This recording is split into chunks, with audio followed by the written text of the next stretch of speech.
sabiso aye komona muntu wana kuna songi umuntu songi pe futa nango songi ya eza ba degré songi yoso moni songi akufina corona akufa ndenge parce ba muntu bayela kabiso na tansango akoya na sawa songi akufa te eza luka yoso yi muta RS akufi akufa te parce ba muntu basaba tumu ba tabola kanyo ba yimsa kabiso sika ba makambo oyi place kote kuna baso kabula mbo oyi kuna bata RS na bata yani bakufa kanokita baso corona te yosoki mutu ya songi ya peta zikoko ya makasi nda koko so po azokeli kwa mabeleki mais songi ya légère azokufa te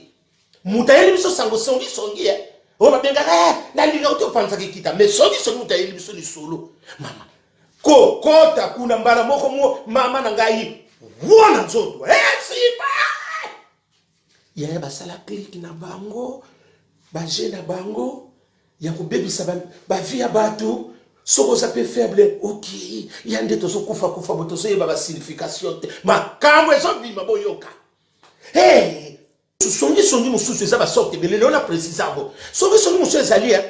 o moni bakolo bano tala songolo wana ndinga zalaka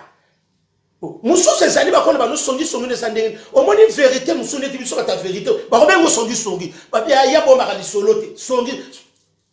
songi ya kitoko yango wana parce que na moni likambo na bingo mona mama likambo na moni yango bien te chat songi ya mabe o ezalaki o moni vuma o so mona ke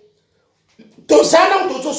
solo biso mibale li solo na soko transfert a côté musu e bemi simboka wana songi ba mu bazo kufa pe na corona bazo bikate mais songi ne tsabiso légère bo to ndenge to kanga mundo kikuna na fitri eza songi ya mana songi eza songi ya bien légère o moni songi ba songi na biso to so kufa kama songi ya kilo songi mususu ezaliko il est né avec les mensonges o yo kama ma kila anti ya soka tati bino se fo kabwa wana nde ya mabe songi za ya premier degré ya deuxième lettre ya troisième mama wana mboke kufaka akoko mbilo série no soma bala yango wana bandeko tala niveau to komeli yango na yeko bete no lisolo na bandeko